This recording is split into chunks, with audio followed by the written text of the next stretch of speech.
Good morning, everyone, and welcome to Classroom 2.0 Live today. It's Saturday, August the 18th, 2012. Kim, Peggy, and I are very pleased to have you join us today, and along with us is Lori Moffat and Tammy Moore. Lori's a great assistant, is our backup moderator, and she's with us every Saturday, making sure we have everything functioning well. So thank you, Lori, for being with us, and as well to Tammy Moore in the chat, who provides closed captioning for anyone who has a hearing impairment or English is not their first language. It's kind of fun. You click on the CC beside her name. I think it's beside her name. You can watch her typing along, which is a real whiz, Tammy. I don't know how you do it, but we are very appreciative that you're able to help us every weekend. Our topic today is the featured teacher, and our special guest today is Elvira Deyamport. We're going to be turning the presentation over to Ellie in a few minutes, but before we do that, we put everyone to work, and I'm going to describe how the show actually works. How's that? Very clearly.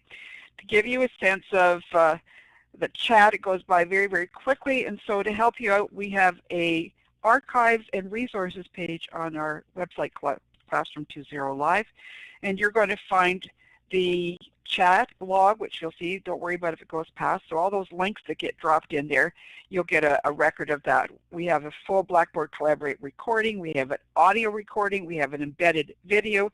We have a long list of the resources shared in a blog post, but in addition to that, we have a live binder page. I just wanted to show you that live binder page. Peggy will drop in the chat the actual link to this live binder.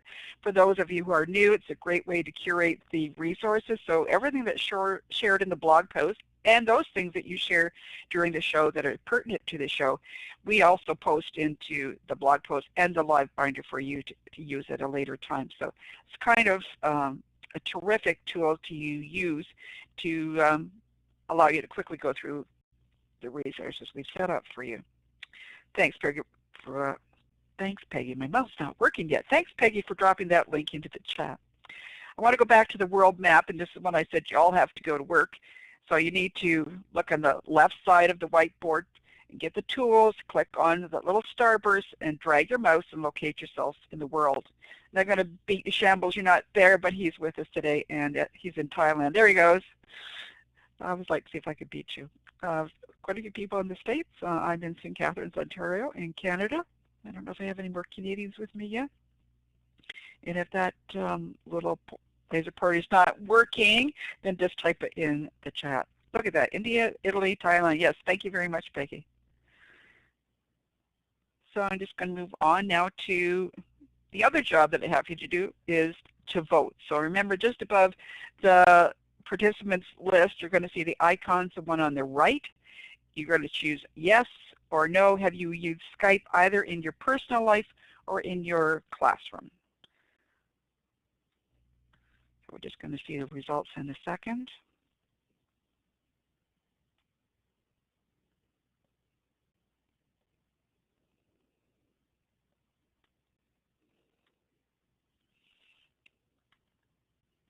Most of us are using this tool, so it's wonderful to know, and I think that's going to help Ellie, as we just discussed. Ellie's going to be able to focus her discussion for you on Skype in the classroom. So just need to clear the votes and go to the next poll question, which is Skype blocked or not an option in your school setting due to connection or other technical issues? Now, some of you are not in the classroom.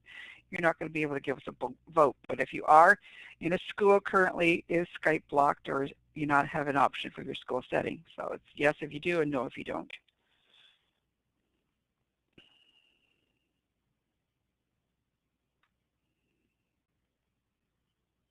I'm just going to show the results. And quite a few people don't have it blocked. It's kind of an odd to work through the statistics here. And a few do, and some of us aren't. It doesn't apply, so we haven't been able to get an answer to that question. So I just need to change something up for you before I do the next question,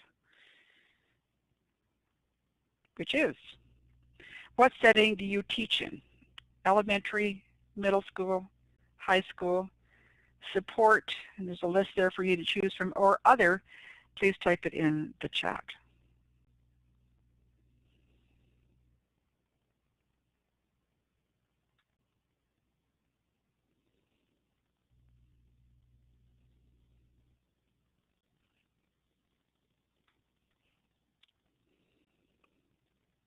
It's going to take a second to publish it to Whiteboard so we can get a sense of who is here. A lot of people in support, quite a few not answering yet. Maybe I was too fast. Quite a few you're typing in the chat to help us for E. So Ellie, that's just an overview of what your audience is like. I want to take this opportunity now to give the audience a little bit of background and to help you get started. Ellie is a gifted teacher in grades 2 and 6, which is 7 and 11-year-olds in the Hattiesburg Public School District in Mississippi. She has a specialist degree in reading instruction, a master's in gifted education, and a dual bachelor's in elementary and Spanish education. And prior to teaching gifted, she taught 2nd grade in elementary Spanish. She tells me her philosophy revolves around using technology to expose and connect her students to a variety of people, places, and ideas.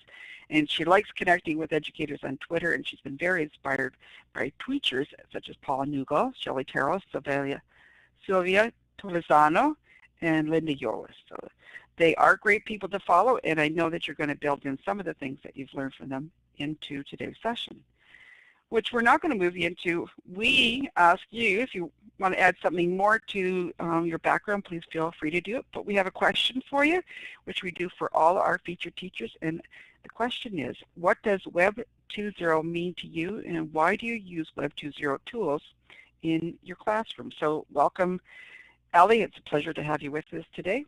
The microphone is yours, and we're looking forward to hearing your presentation. And just let heads up to anyone who has a question, please type it in the chat, and Kim or Lori will collect those questions and pass them on to Ellie near the end of the session.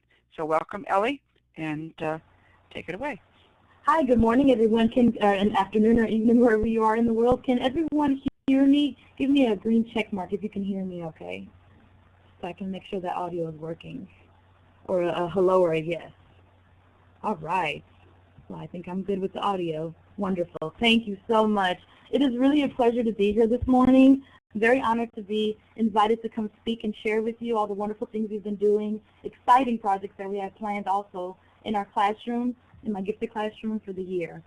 So I'm going to jump right in and try to answer this question, because that's a very good question that you have for the newbies. What does Web 2.0 mean to me, and why do I use it?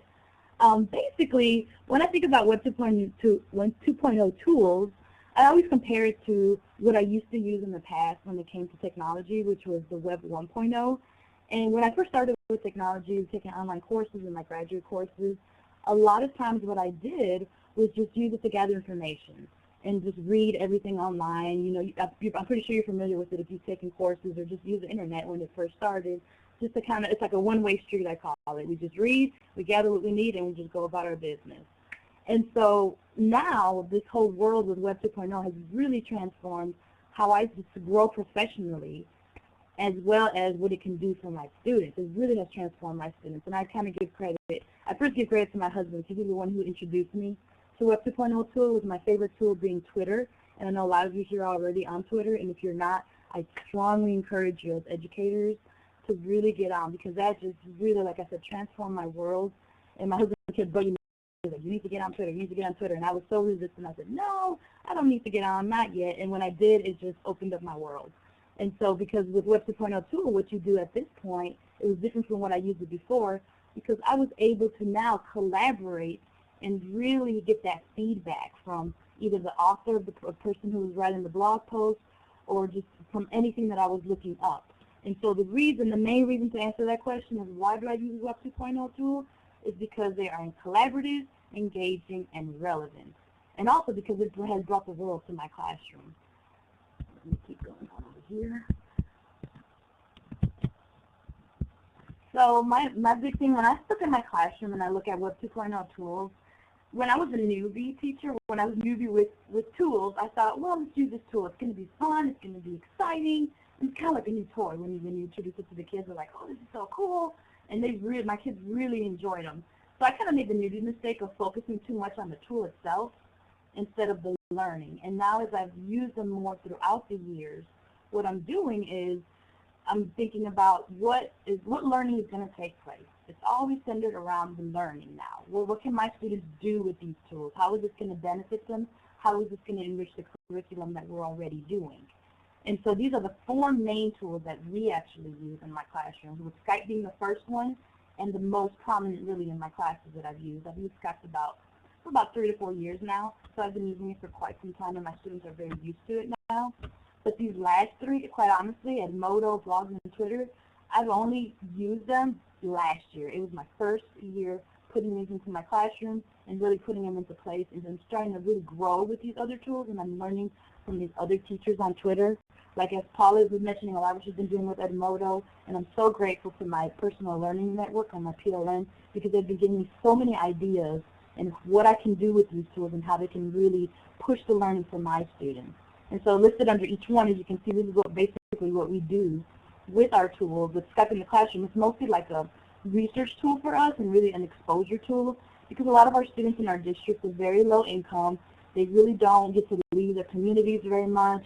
A trip to, I think one time, I think one of our students said New Orleans, which is like 2 hours away, New Orleans, Louisiana. To them, it's like a huge trip, and they thought it was another country.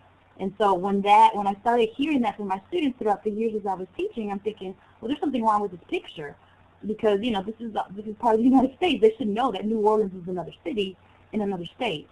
And so when I started thinking about these things about my students, I think, well, what tools can I use to really expose them to a world to really make them think beyond themselves, beyond their communities, and beyond their country, to really think like global citizens. Because you're hearing a whole lot right nowadays about Common Core, 21st century skills, and I think those skills are very important for our students. And this is the reason why I use these main tools in my classroom. So that's the main thing, is Skype has been mainly for exposure and that expert feedback too. I'm going to get more in detail into what kind of projects we have done with that. But it's just a wonderful tool to use. It really flattens that world, like Peggy just said. I'm trying to keep up with the chat as I go along, so excuse me if I just throw in some comments. Edmodo is, for those of you who are not familiar with Edmodo, and I'm pretty sure most people on Twitter are. If you're on Twitter, you know what Edmodo is. It's been going around. Basically, a secure social networking site for educators at all levels. It could be from college to kindergarten to pre-K. And basically what you do is you set up groups for your students to join and start these online discussions so you can extend the learning even more. So I use it mostly in my classroom to have my students reflect, to really practice on those writing skills, which is very important for our children to really know how to communicate via online tools. So that's also very important. And to share, too. It's another option, too, for those of you who don't have access to Skype and it's blocked in your settings. Edmodo is a wonderful tool. You can make it real-time, too, because even though Skype is a chat, it's online real-time. Edmodo can be converted into a chat-type, I guess, setting if you arrange it that way. And we'll get more in detail into how to do that. And then, of course, I use Blogger and Twitter, mostly to extend the conversation, because when we have it, with Edmodo, it's mostly our class and maybe a few other classes to participate in the conversation and the collaboration.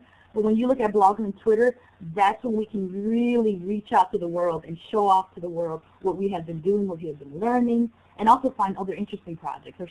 My students are just as curious as I am. I always love to know what other educators around the world are doing and what kind of projects they're working on. Like, what are you reading and what are you studying? So my students are right there with me, and we just love to use those other tools to supplement that curiosity. And yes, also another someone mentioned that other Google Hangouts is another option too, if you don't have Skype as an option. So getting more into specifics, I'm going to start by outlining each tool and specific projects that we have done. And there's just a long list of things you can do. You can take it wherever you want. But again, like I said, it's about the learning that you do. And for those of you who are new to Skype, what I normally do is I think about what I do in my classroom, what we are doing now, what we are learning, and how we can incorporate the tool to help us further that learning. And so the two main ones we have done, two of the main projects are the cultural exchange. As you probably would hear on Twitter, they're called like the meet and greet type projects, where basically you arrange a call with another class from another part of the world, or it can even be another state or another region in your same country. It doesn't have to be somewhere global. If you just even start there within your own country. And basically, this is just the motive for this is for you to have your students connect, but also learn about that part, that region, that country, wherever it is you're studying, and also get that target language practice. We love when we connect. This year alone, last year we connected with, we had an Around the World with Skype project because my students, is really driven by my students. They wanted to know what was going on around the world and what are other kids our age doing around the world. So this is a great project for that. What I did was arrange a bunch of calls on one day. So we talked to, I think it was Mexico, Spain, and then later on in the semester we talked to Brazil, we talked to Canada. So what my students did was they compiled their own questions to see what was life like for children their age in that country. And so they really love sharing those kinds of things and learning. And it's also wonderful for those countries that have English language learners for them to practice their English language skills in person in real time. So it's a wonderful application for both ends for the classes. And so what we did is you see the picture on the left. This is our 4th grade girls talking to Mexico, our little partner class in Mexico City. And what they did was they asked their questions and everything, and then they taught us a few phrases in Spanish. We kind of communicated in Spanish because our students take Spanish at our school, so we introduced ourselves in Spanish so that it was a way for our students to practice their second language with native speakers as well. And then at the end, what you see pictured up here, the students above are actually showing us a dance, a typical dance from Mexico, which is called La Víbora de la Mar, which is the snake of the sea. And this is usually a dance that they do at weddings. This is a really fun dance. It's like a little bridge to the kids holding up their arms, and then you go under. And so my girls were doing it as they were showing us to do it. So it's very fun. It's a wonderful tool, too. That kind of call is wonderful to use when you are, especially a language teacher. It really helps out, too. And another project, too, that we love that's part of our curriculum is incorporating guest expert speakers. I can't speak. And what we do, because a part of our it's the national gifted standard and also our state standards cover career exploration in our curriculum. And so I thought, what a better way. I think I got this idea from someone on Twitter, too. I kind of just modified it. She was thinking about doing a virtual kind of Skype tour, career Skype tour. So I said, well, why don't we try that with our kids? And so basically what I had them do is, first we have to do the legwork, is what they research the career path and all the expectations. And then after that, we arrange a call for someone in that field, and then they have to interview that person live. And so while this is going on, you're going to see like all my students have assigned jobs during the call, and I'm going to get more into what those jobs are specifically. But it's a wonderful way to really expose my children to different careers. Because, you know, when they think of careers, they think, oh, well, you know, like teacher, doctor, which is fine. But well, think a little outside the box. What are some careers that maybe you wouldn't normally explore? And so we had made arrangements to talk to 2 archaeologists who were out of New Orleans, Louisiana. And that was very interesting to hear them really talk about their backgrounds and the preparation they had to go through and kind of what they do, because I don't think my students really thought about, well, this is what an archaeologist does on a daily basis. And so we also had we had a fashion designer and an actress. We had 2 celebrity Skype calls that were part of that. We had a Dr. Laura Wilson from the University of Colorado. She worked at a cancer research lab out of there, and so she gave us a little tour too. When she did her Skype call, she showed us her lab and all the equipment that she uses, and the kids were just fascinated by that. But they really also enjoyed the celebrity Skype calls, and to do that, I had to do a lot of research for that. But thanks to my PLN on Twitter, they showed me a site that's called Open EDU Talk, and we were able, this was the most exciting call for them, we were able to talk to Olivia Holt from Disney XD's Kickin' It, and so she plays Kim or something. So the kids really enjoyed talking to her. She was very inspiring and very motivational in her speaking, and she encouraged the kids to, you know, reach their dreams. And they had questions about acting, and they wanted to know the ins and outs of acting. So it was very nice to see that. And we also had Kristen Cunningham, and that's with thanks to the help of my husband, he helped me arrange a call with her. And if you don't know Kristen Cunningham, she used to have her show on Design on the Dime, HGTV Design on the Dime, and she now has a show on the OWN network. And I think it's called Super Saving Showdown. I don't know if you all are familiar with that. It's a very good show. And that was very interesting for that call, because I had a few students in that classroom who were interested in fashion. So they really got to know the ins and outs of that field. So it's very good. It's a really good option to have that guest expert speakers for those of you who are exploring careers and to really expose your students to different careers. here are some more projects we had planned. Another way we use it too for Skype is sharing and collaborating. And a major project that we did throughout all our grades was a novel studies unit. And we did a lot of literature circles in our classroom, but we also used Skype to connect with other classes who were also reading the same book that we were reading. And that made it just so much more engaging and more exciting for my students. And that basically was a spin-off from, I don't know if you all are familiar with, those of you who are on Twitter, there's a Global Read Aloud project that is started by Pernille Rip, and she's out of Wisconsin, and she started a wiki where they vote and choose 2 books, one for lower elementary and one for upper elementary. And what happens is they all read alongside, basically, the same book, and they go by week how many chapters you read, and then she created a wiki where you can actually share the projects. So I took that same concept, because we did participate in the Global Read Aloud. We read Tuck Everlasting last year with my 5th graders, and we did do Skype calls with another class in Delaware, that's Lisa Mims, and she was, and I found her on Twitter. She was interested in doing some things with that. But we also extended it further. I said, well, this is wonderful because it worked so well with my 5th graders. We had so much fun doing it. I said, well, why not extend it to the rest of my classes? And so I picked a novel for the other classes in my gifted classes, and we focused on these novels.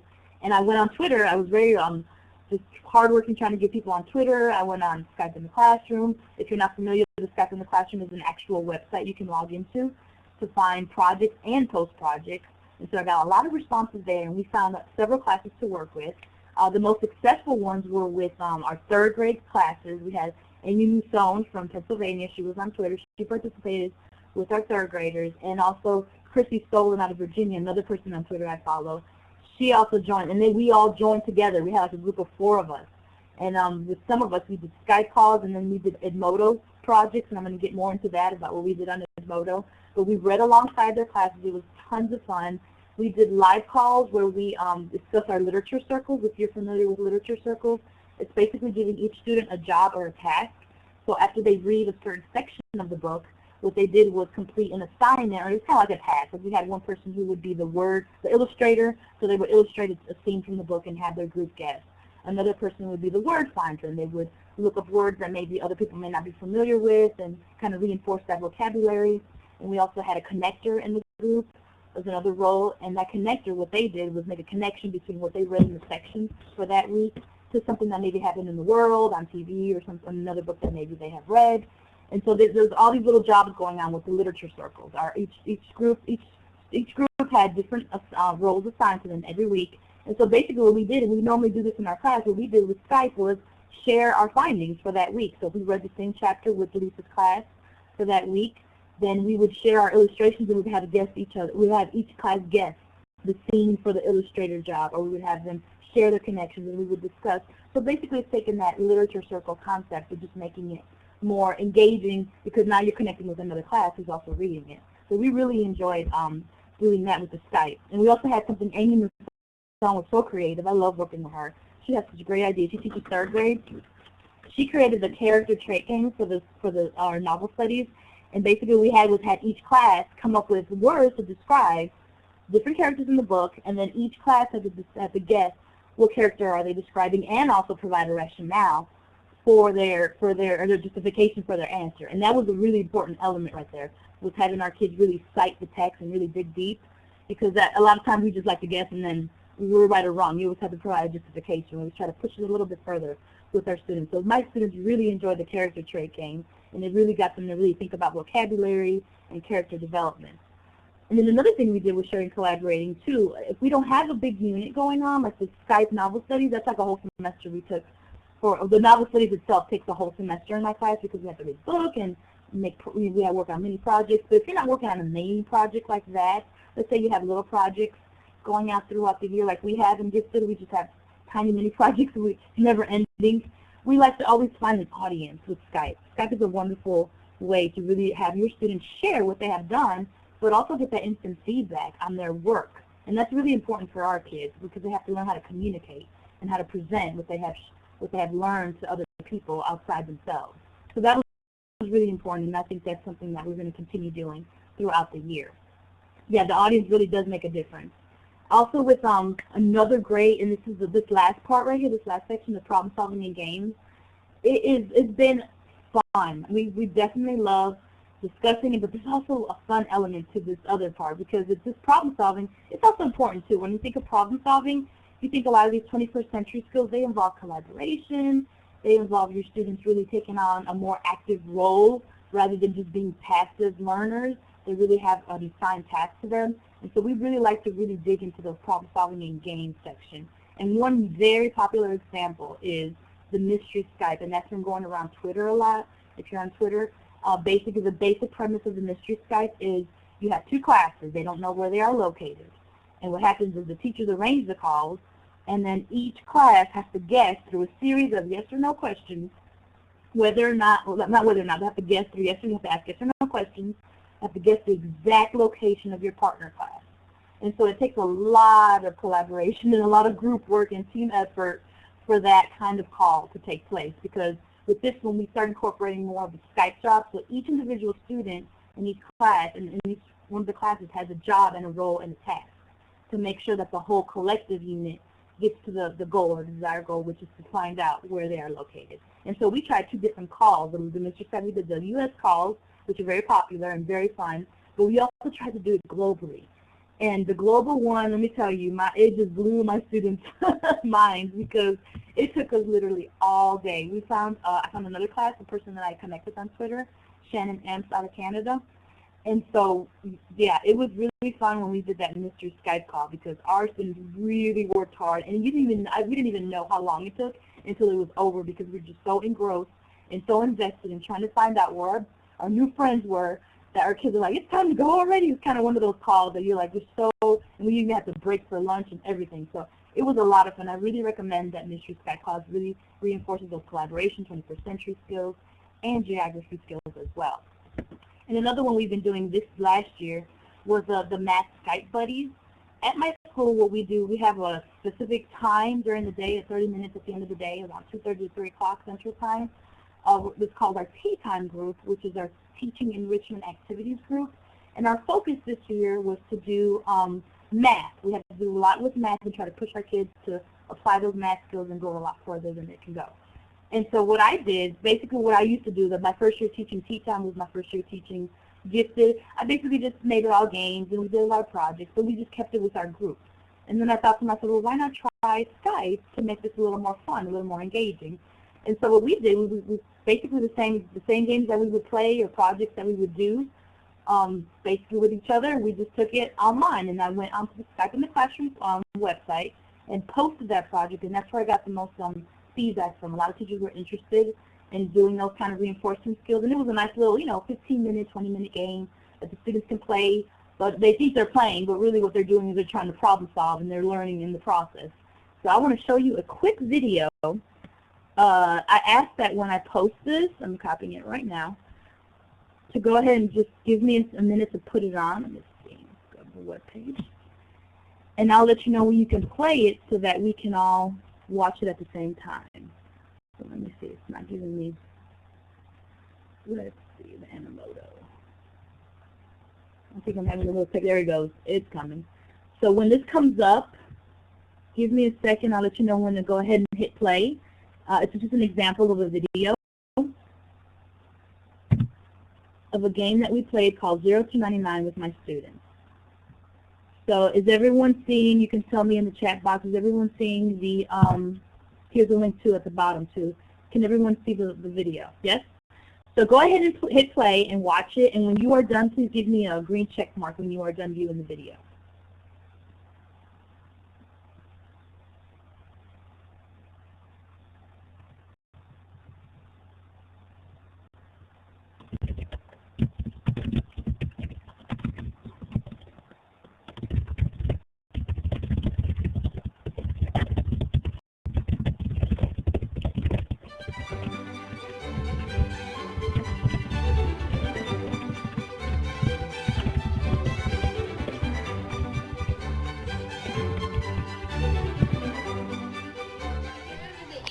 Is it even or odd? Look at it. What is it, guys? Odd? Odd. Yes, we're good. Okay, Madison, ask the question nice and loudly. Is it over 50? Is it over 50? Is our number over 50, guys? No. No. No.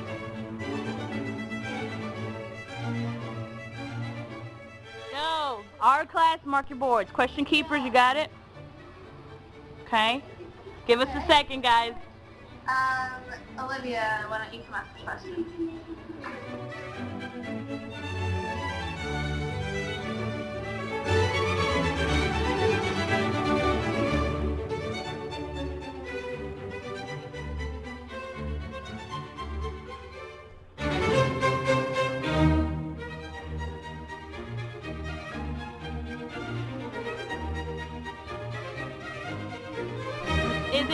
Is it 23? Is it 24? 23. 23. 23. Oh. Is it in the 70s? Is it in the 70s? No. Is it 21? Is it 21? No! Woo! Oh, good job, guys. That's awesome. Yeah! You guys go ahead.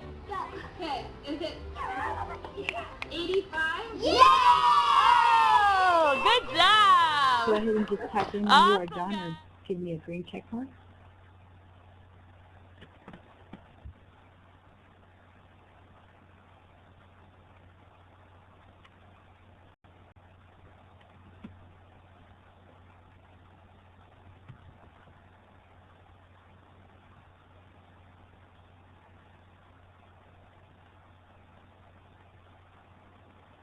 Looks like most people are done.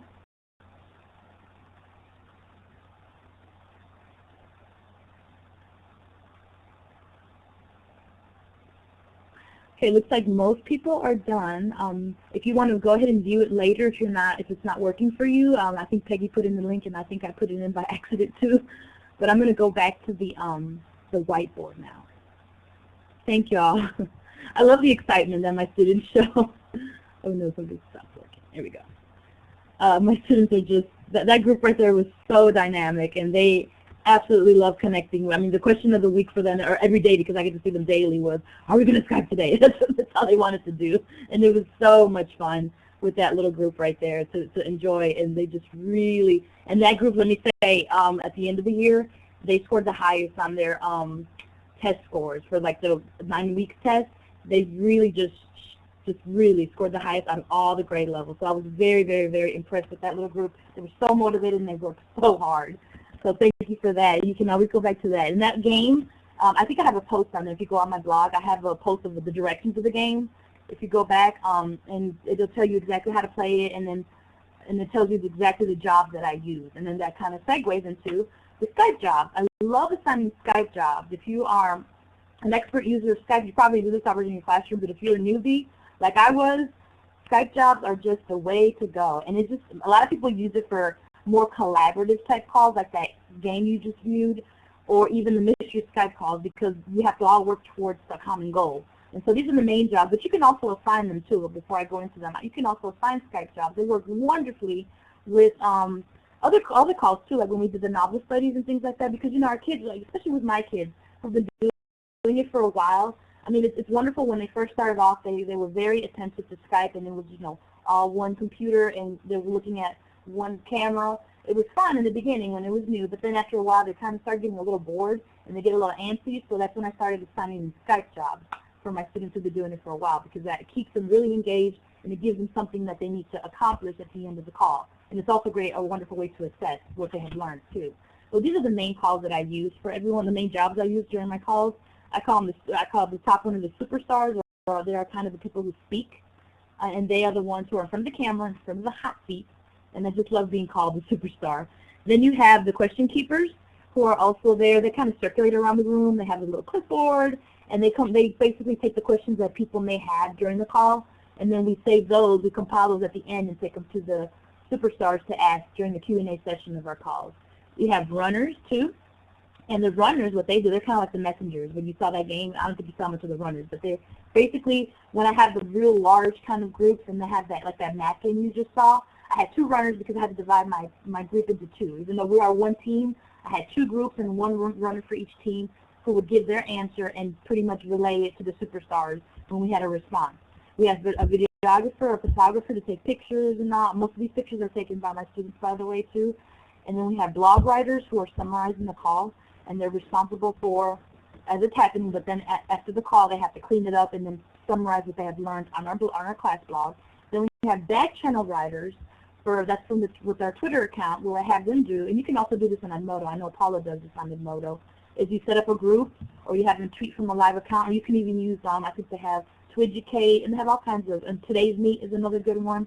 People just tweet live. You have a student tweet live, their impressions, maybe the questions they have, maybe their reactions to what's going on during the call, and summarizing what's going on during the call. So that's a wonderful on-the-spot summarizing type job. And then you have other jobs like the timekeeper to make sure we don't run over time. And then you have the map keeper for if you're using something that involves maps. So for Edmodo, basically what we did this year was we pretty much integrated it with Skype. It was pretty much an extension of what we did because Skype was a limited time. You can only do it for so long. If we had questions that went beyond the Skype call, we would always share it on Edmodo. If we had maybe like a literature circle that we did for our literature studies unit, this is a little picture you see here of my third graders. They created shields. We were learning about we were reading The Whipping Boy, and we basically, they love their shields so much. Like, oh, we really like making these, and we want to share them with our class, but we couldn't set up a Skype call that exact minute. So what we did was we just posed for them in our little scary, I guess, a little shield way. And then I took a picture of that, and I posted that on Edmodo to our Edmodo group for our friends in Virginia and Amy Muson's class to see when they logged in. So they thought that was pretty fun. It's just a fun way to share what you've been doing. And also, we have also used it this year to stay in touch. We had a few students who had to move, unfortunately, out of the district and out of the state. One moved. We still keep in touch with both of them, though, on Edmodo. We have a We Miss You Edmodo group, and they love going on. And I have one who's all the way in Egypt. We haven't talked to her in a while, but when she can get on occasionally, we'd like to send her some love and tell her that we're still thinking about her. And also, planning is one other thing, too, with Edmodo. Since they can log in at home, I allow my students, I taught them how to use it properly, and they can get on at home and they start planning. And here's some examples. Here's one example of one of the journals that we do. As you can see at the top, we have the Literature Circle group up there. And that's part of our novel study group. And basically, I like these journal prompts because it gets them, I like to include a poll a lot of times when we do Edmodo, have them vote on it, but I also like them, like I said, to have them justify their responses. And our journal for that week, our memories important, why or why not, because we're talking about memories in that section of the novel The Giver. And if you read down there, you have Alyssa, Alex, and Christian. They really put a lot of thought into what they wanted to respond, and it really got them thinking about life in general, their career, their future. And so those work well for those reflective type of activities. And I'm going to kind of scroll to the next one real quick. Let's see. And then the planning one, I love this planning one. It's so precious. This one, I did not assign this one. This is just a screenshot of two girls. These are two newer girls, so they have a lot of typos in their responses because they always know that I like to always keep it clean and keep it nice and grammatically correct. But I said, well, for the sake of this, you can go ahead and chat. I told them you can go ahead and sign in Edmodo at home and just ask questions. I kind of guided them, but they did this all on their own. Basically, they were working on the same story project we've been working on for that semester, and they got on their own. And then this Destiny wrote to, I think, her friend Yumna. She says, "How's our book going?" And I just love to see this interaction. It's just so precious. Yumna was starting to talk about she finished chapter 2, she's going to finish chapter 3, and then when they get to Reach on Thursday, they're going to finish. The Reach is our program. They're going to finish, and then Destiny responds back. And when I saw this, I promise you, my heart smiled because this is exactly what we want our students to do. I did not assign this. I did not tell them what to do. I kind of just gave them a little guidance, like, oh, you can ask your friends. You know, I made it very informal, so you can ask your friends what you're doing tonight or whatever. But they took this a step further, and they really started to plan out what they wanted to do for the next time they saw each other, because we only meet weekly in our gifted classes. So I thought this was such a wonderful example of the kind of collaboration and communication that I want for my students to take place. And Edmodo is wonderful for that. It's very secure, and it's just a wonderful, very easy to use tool. And then the last two tools that we kind of we incorporate as well is to extend it even further, like I said, to extend it to the world, because Edmodo, we keep it with us, and Skype, we kind of just keep it with us. But what we do a lot, too, is we like to show off and show the world what we've been doing. And we do that through our blog. I use Blogger for our class blog, and that's through, I set that up through my school email. And basically, with bloggers too, what that allows us to do, it gives us a space for them to showcase the Skype jobs they've been doing. So if they were the blog writer for a Skype call, they get to go ahead and clean that blog post up and put it together, compile it, and then go ahead and showcase it on our blog. And then also that back channeling, of course, Twitter is the main tool we use for the back channeling for those Skype jobs. And also with Blogger and Twitter, it also allows us to follow up with either the classes we talk to or the guest speakers we're talking to. And so you see a picture on the left here. I love our Twitter account because I keep my Twitter account open all day on my computer, and we just kind of check it periodically to see if our classes left us a note. And this is actually one screenshot of Amy Mussone's class. It's the third grade class we work with for the Novel Studies unit. What we did at the end of the year, what we like to do for those classes that have participated with us throughout the year, who have really worked on several projects with us, we put together a little care package at the end. So we get pencils from our district that change colors. Those are a real hit in our district, even with our own kids. And then I get a little, like little notepads, magnets, whatever I can get my hands on with our district logo. And then we make our own homemade cards at the end, and we mail them off to our partner schools. And that's a screenshot right there of one of Amy's students holding up our cards and our little pencils. And those were definitely a hit. I wish we could do that with everyone we Skype with, but we unfortunately have to limit it to only a few classes. But we're very glad that we're able to send those off and see the reaction that our partner classes have. So we got that little tweet from them, and we were just so excited. I even had to write a blog post about it too. And also, too, we had, when we communicated with a teacher who moved, this was a Skype call that took place in the fall, or sometime in the spring, I can't remember. But it was a teacher who moved last year. She moved to Belgrade in Serbia, and she really wanted to talk to her. Back then, they were her first grade students, but then they were in my second grade class, or our gifted classes. So we set that call up, and it was so interesting because her students and our students still had a lot of questions. I mean, just a lot of questions floating around even after our Skype call. So what we did was we used our blog to really communicate with her class. So we posted some questions we still had that went beyond the call, and then her students responded to our questions and then sent us, and then re-sent us other questions that they wanted to have answered. So it was very interesting to extend that conversation with the class blog. So it helps you out with that. So if you don't have the access to Skype, you can always communicate via your blog or Twitter too. But also what we really enjoyed with following our class blog and tweeting and things like that was really connecting with other classes. I mean, it was just a world of projects out there. And two of our favorite projects that we participated throughout, before I mentioned too, the follow-up with guest speakers too. As you see down there, Olivia helped tweeted us back, which was very interesting. But also too, we get to find out about a lot of projects. And one of our favorite projects was the state word problems. And that was started by Linda Yolis, who's wonderful, wonderful teacher out of California. Now she had her own presentation on blogging here in the Live Classroom 2.0.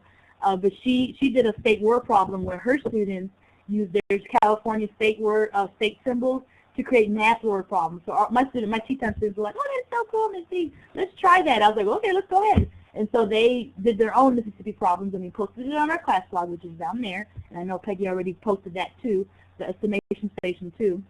But we participated in that project with her. We posted our answers and our responses to her. But we also, at the same time, we also responded to another class, Ms. Tripp's class, who was also on Twitter. We responded to her, I think it was South Carolina, word problems, and our kids actually made posters out of those videos, and they did like little video tutorials, so they had a blast solving those word problems. So that was a wonderful way to engage them and really have them connect. And they just love, you should have seen the look on their faces when we saw Linda Yolis, that her class made a video. That's why we made one in response to another class.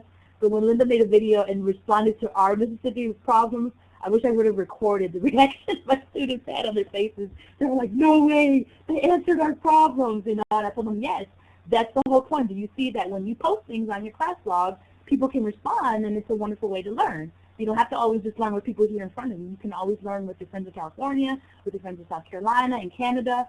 So it really opens up their eyes, and they just really love it. It was just classic to see that happening. And then also another project we did was the estimation station. With that one, we did a lot of estimation, and so we had our own little project in class. It's a hit in my class, and I have a post that Peggy just put on the chat box.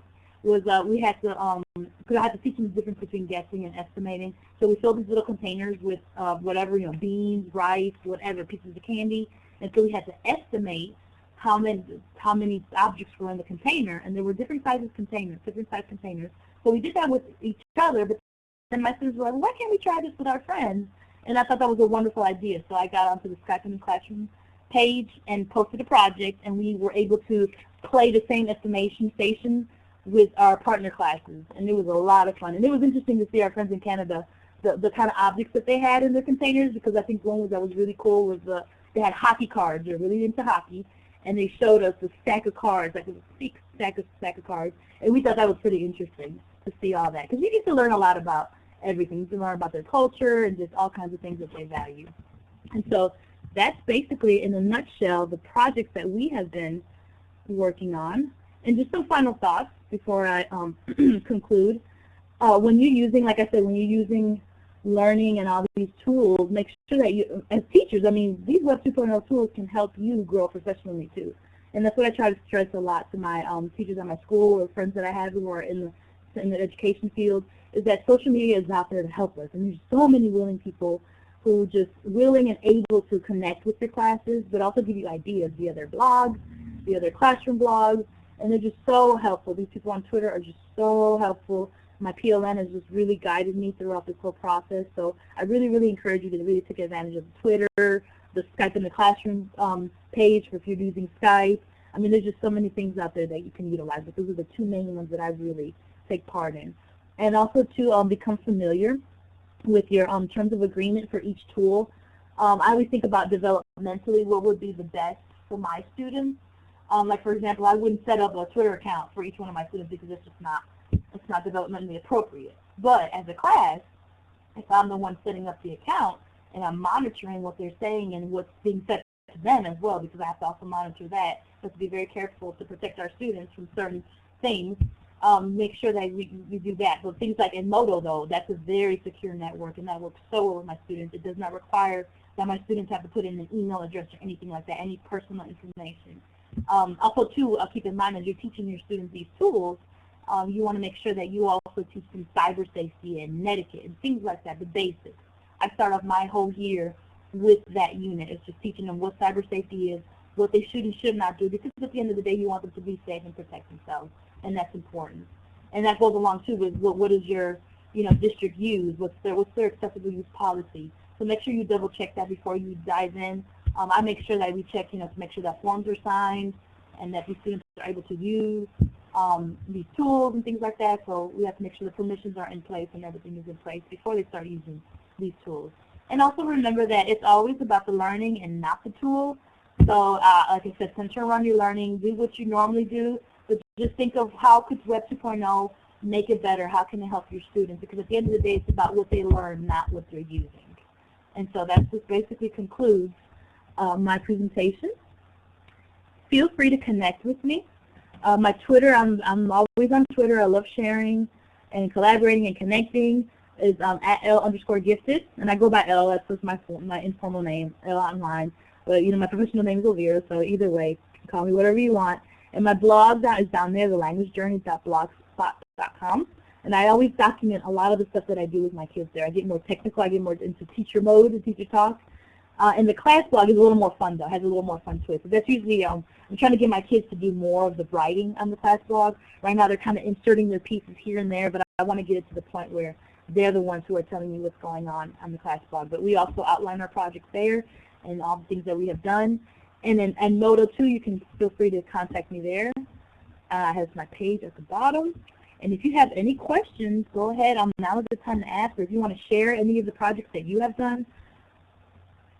I thank you all for your time. Thank you all so much. I've been trying to keep up with the chat.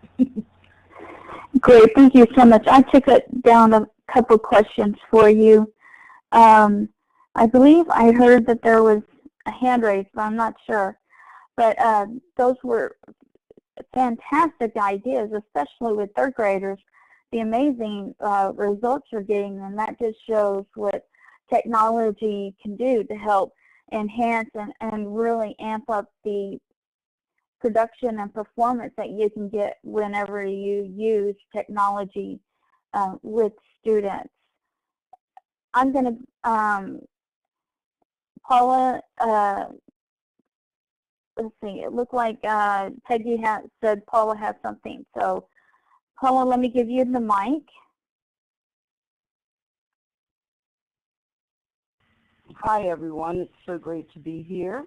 Al, that was an awesome presentation, and I feel very blessed to have you in my PLN and to share some of these great ideas. I know that you and I have been kind of learning from each other different ways to use Skype in our classroom through different presentations that we've done. So, you know, I'm always going to follow you no matter where you go. If you've been following the chat, I've been dropping ideas in the chat room of different ways that I use Skype also. And one of our biggest projects that we do every year is a social studies project is we do a Mardi Gras presentation. And I have a Google Doc and I tweet about it. And people sign up for a 15-minute Skype call where my students sit in front of what we refer to it as a hot seat. They are in front of the camera, ready to share their part of their Mardi Gras presentation. They each have a specific Mardi Gras topic that they research. And then they, some of them have made glogsters, so they can actually share their glogster in two different ways. We can share it actually on Skype, because there's a screen sharing feature of Skype, and we also can share it by embedding it into our Edmodo group. I created a Skype collaboration Edmodo group several years ago, and any other teacher that I Skype with who also uses Edmodo, I can share that code with, and then a few of our students will have the job of being the back channelers on Edmodo during the Skype calls, which is really fun. And it is amazing to watch fourth graders or third graders or whatever grade actually doing what we're doing here in the chat room. And the first time I did it, I didn't think they'd be able to type very well to keep up, and they did an awesome job. We even had one, I've had Jan Wells as a Skype buddy since 2009, and she and I, the first time we did the back channeling in Edmodo, I was sharing a guest speaker that was in my classroom, and we Skyped him into her classroom, and he was talking about the Constitution and the Bill of Rights, and he had a picture printed out that he was showing my students, and of course we showed her students through the webcam. And one of the kids on Edmodo went out on the internet and found the same picture and then dropped the link in the Edmodo group. So pretty sophisticated skills for 9 and 10-year-olds. And one of the other things that I loved doing was I found a teacher who had a free period. She happened to be a gifted teacher. She had some kids in her class during one of my math classes, and we were trying to figure out a way that we could get our kids to Skype. So she had her kids each day at a certain time. I had 4 to 5 kids go through the hot seat, and her kids flashed their multiplication cards to them as I was going on about my class. So I had like an individual tutor going on, you know, each day. Yeah, I'm still haven't done the sleepover, Peggy. It was on my agenda for last year, but I didn't quite get to it. But I'm still have that in the works. Skype Sleepover is where you do international Skype calls across the globe. As the time zones change, you actually have the kids spend the night at school, and you can do like, I don't know, 8 to 10 different Skype calls, you know, as the kids go into their classroom at different times during the day. Other teachers have done it, and it just sounds really, really cool. As far as a Google Hangout at school, Al, I have done one at school, but only with other teachers. My first one is coming up this week. So we're going to be doing a Google Hangout this week with a couple other people. So I'll let you know how it goes. Okay, thanks. Thanks for sharing, Paula. And I know that Paula and Jan Wells have presented many sessions on using Skype in the classroom with their 4th graders. And earlier, Paula was sharing that some of her 4th graders are already on right now in Edmodo, and they're chatting with each other independently from Paula right now. So I thought that was really interesting. And Peggy's added Paula's Skype site to the LiveBinder, so that'd be interesting to check that out as well. Go ahead, Paula. I know Elle uses Edmodo. I started school a week ago Thursday, so we just completed our first full week. They came in on a Thursday and Friday, and one of the first things I do is I teach my digital citizenship, digital safety, and etiquette lessons by getting them on Edmodo and teaching them how to interact in an online space. And then we use Edmodo as our learning management system, where I can actually give them assignments and have them respond back to me. They can actually do, if you don't want to set up individual blogs, you could put a writing prompt in Edmodo and they could respond to it that way. So there's lots of ways to use Edmodo. Well, if you don't think fourth graders are social, just set your settings so that you get an email every time one of them participates in Edmodo. I opened my email this morning and I had like over 200 emails, and about 100 of them were from my fourth graders who had been interacting on Edmodo since we left school yesterday. So they are using it. Some of them are telling me what they're doing as far as studying over the weekend, how they're doing some of the, I gave them some links to some math games, and they're telling me their scores they're getting on the math games and what they're doing. So it is a way to do a blended learning and extend the learning day besides what goes on in the classroom. I even got a phone call from a parent yesterday at school who was all concerned because I had put a brain pop video in and the lesson was due Friday and the child hadn't completed it yet because the child couldn't remember the login information to get to brain pop. So he called school in a major panic. Oh, he hasn't finished his assignment because he doesn't remember the login. So I gave him that information. So it's really a cool way to get parents involved and kids actually doing stuff outside of school. Definitely. There was an Edmodo Conference a few weeks ago, and I believe some of those were recorded, and you can still access those archives. And I know that if you go to our archives page, you can access a lot of the sessions that mention archives. Edmodo, because we've done those as well. And Edmodo is a safe, secure environment to use with students that's protected and that you can use with your students. That it's a walled garden that is easy to use, easy for students, and you can also include parents as well and give them logins as well if you wanted to include them. So it's a great technology if you'd like to use that with your students. I'm going to go ahead and officially close out the show.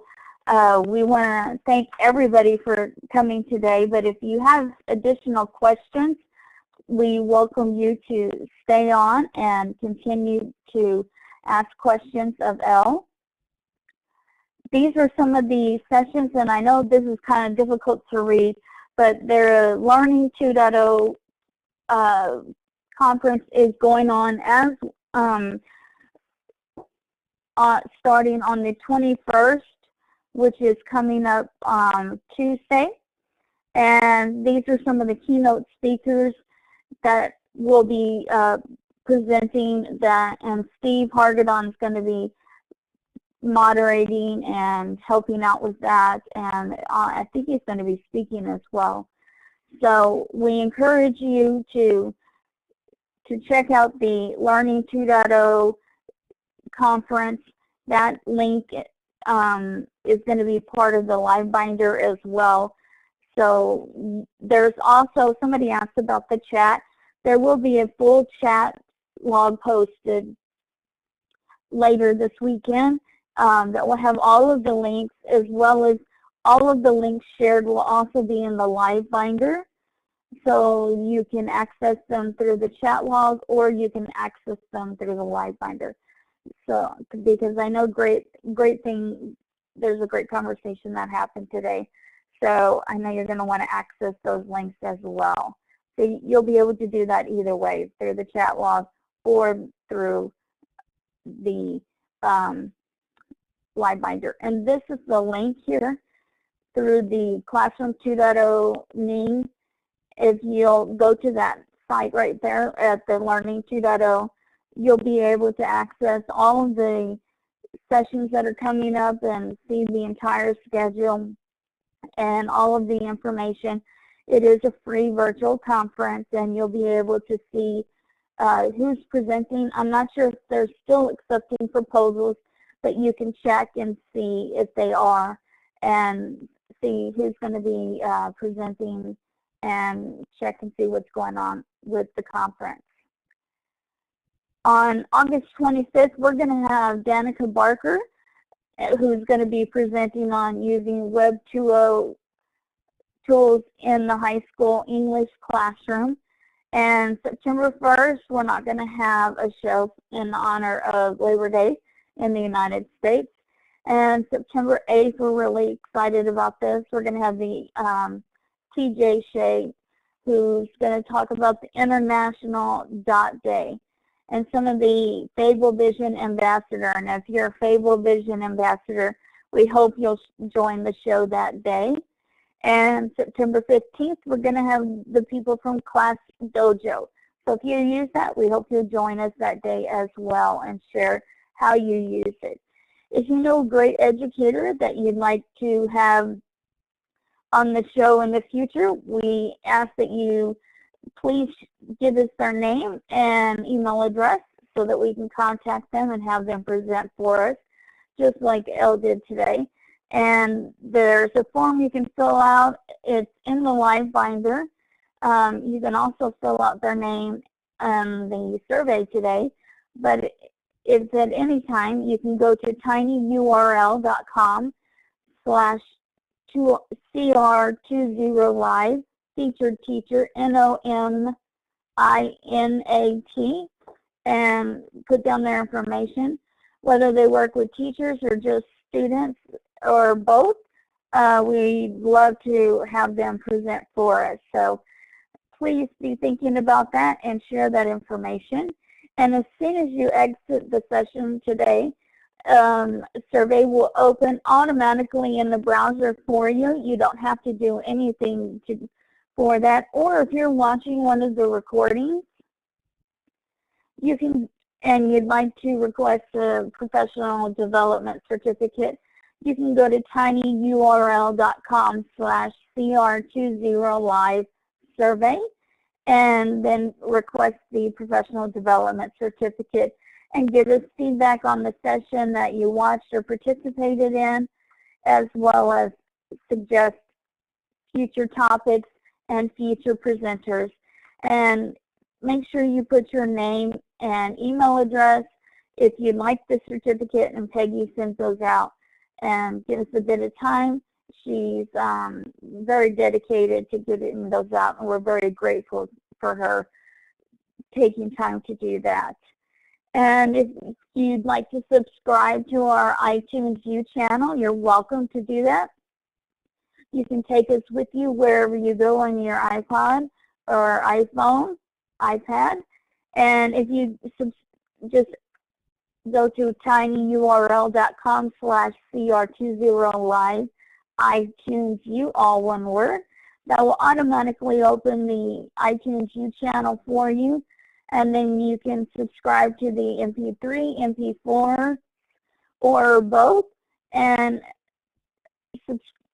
subscribe, and then you won't have to download them individually each time that we have a session. You can also subscribe through the RSS feed using an RSS feed aggregator or a Google Reader. So you can subscribe using that through the blog, either way or both. If you wanted all of the resources and the live binder and the chat log and all of that, if you wanted those as well. So you can subscribe and use either way. We want to give a very special thank you to Elle for joining us today, and to Steve, who is the founder of Classroom 2.0, and we just celebrated the 5th year of Classroom 2.0. And to Lee for providing our website, and to everybody who participated today and shared with us and shared links and questions, and to Blackboard for providing this forum for us to meet each and every week. And I took down a few questions, so I'm going to take it back to Elle. And somebody asked if there's a way for text-to-speech in Skype, and I'm not sure that there is one yet. Do you know of text-to-speach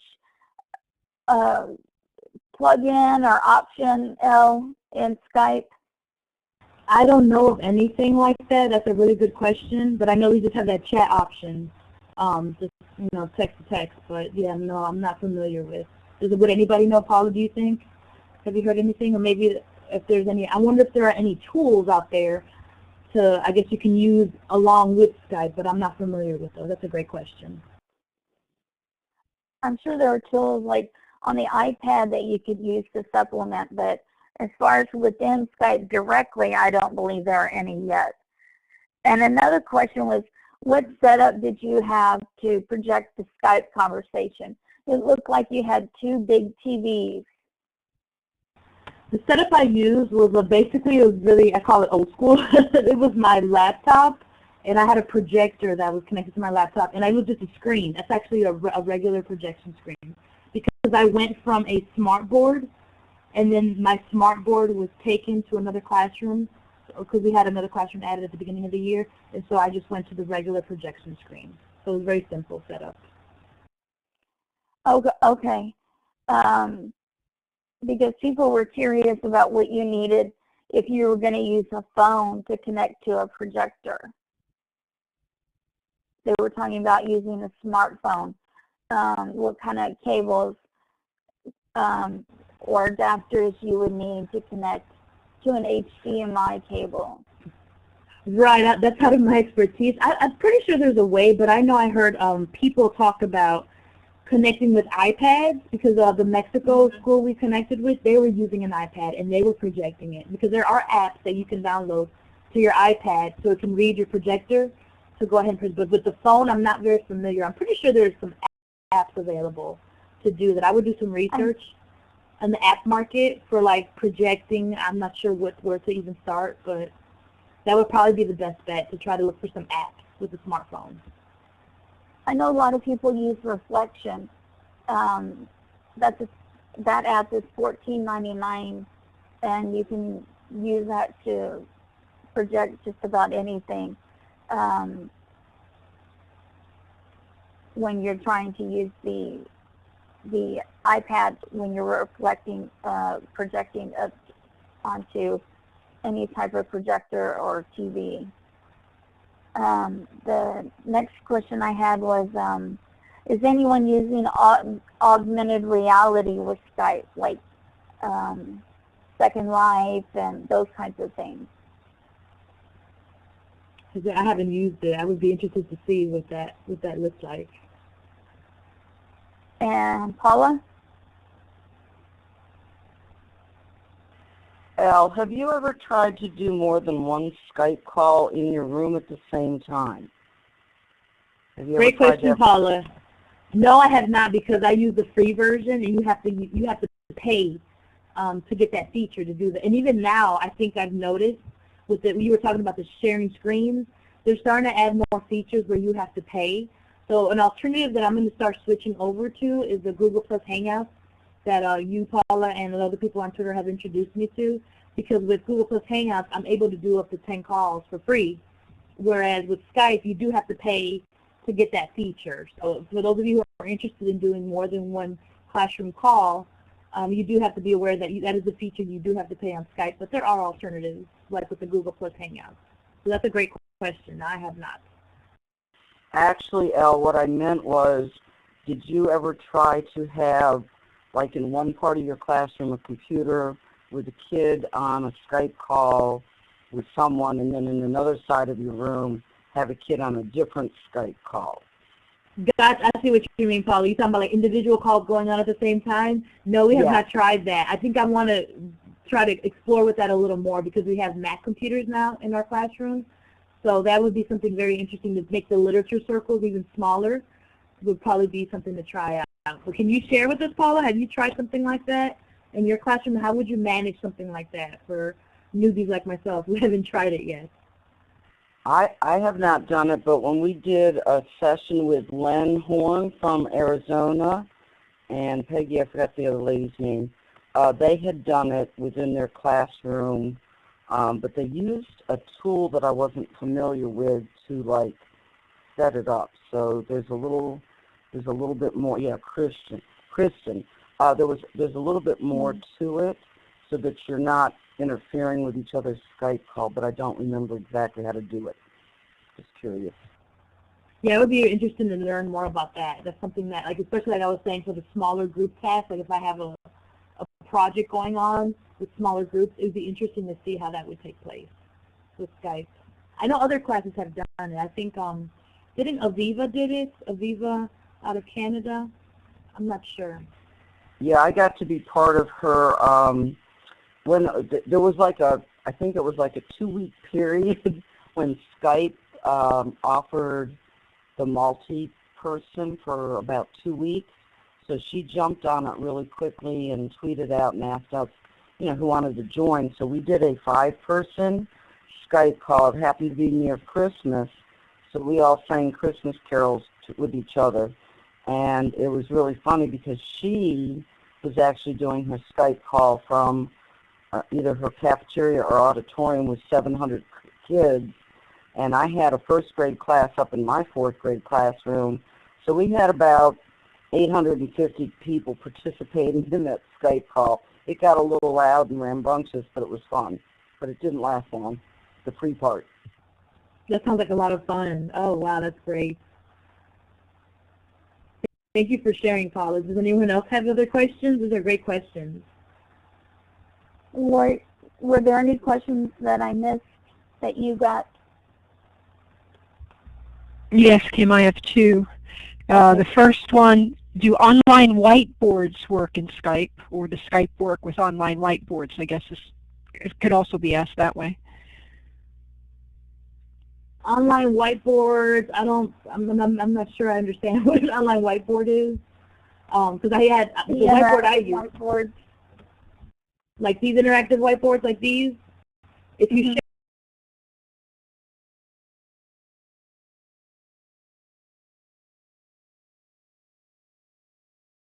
share your screen, I think you can. Yes, if you share your screen. But like I said, it's a pay feature now. They changed it. So you do have to pay to share your screen now. Because I remember the other day I was trying to show my dad how to get on Facebook. And I went on there, I was trying to share the screen. I was like, oh no, I can't get on there because I usually use the free version. But yeah, I think so. Microsoft got a hold of it. I think you can, as long as you share your screen, I think you should be fine. Your connection has to be strong, obviously, for it to work in real time, so it won't lag or anything. I hope that answered your question. I think so. And I have one other question. An ELA teacher asked this one. I'm thinking of ways I can use Mystery Skype for that. Books, authors, literary terms, poetic devices, etc. Has anyone ever used this with ELA? That's an interesting approach. I would love to see that. Has anyone used it? No, but I'm sure it can be used and modified to fit any subject area or content. Definitely. And I think Google Hangouts is going to be is going to replace Skype now, especially with all the charges and things that were once free and available for use in the classroom. Yeah, I see that. I think I see it headed towards that same direction too. Yeah. I still love Skype. I still love Skype, but like I said, it's limited when you don't want to pay. So exactly, it's a great place. It's a great place. That's why I started my network there, and I just kind of just transferred on over to Google Plus Hangouts, and I want to see if those work well. But I'm pretty sure Google Plus Hangouts will work just as well in the classroom.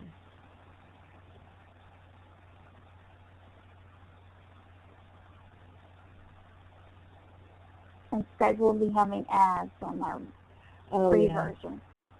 Oh, that's a bummer. So that's Microsoft. Are there any other questions that we missed or that you might have before we let everybody go and enjoy their Saturday and their weekend? I know there are different alternatives that you'll be able to use. We'll just have to continue to look for them and continue to share them. And hopefully Microsoft will reconsider, and then we can go back to using Skype like we were. And look for the recording links in the chat log and the live binder. All of those things will be posted to our website later this weekend. Well, it looks like things have kind of been winding down. We'll get that live binder link again. We're very appreciative of everybody joining us today, and be sure to join us next week for the high school teacher and get a different perspective of things. Even though they're high school activities, you can still modify them to fit some of the lower grades and elementary grades, and take that and modify some of the activities. So we hope that you'll join us and contribute to the conversation, and join the Learning 2.0 conference that's coming up this week. There's going to be some fantastic keynoters. Angela Myers and a lot of the people that we've had on our shows are going to be keynoting. So check out that schedule. Make sure that if you're not sure, go to classroom20.com and you'll be able to find the schedule and all of the information that you need at that site. Yes, definitely. He's an amazing presenter. So thank you, everybody, for joining us today. Have a great weekend, and we hope to see everybody online and at the conference, and see you next Saturday. Take care, everybody, and see you next week.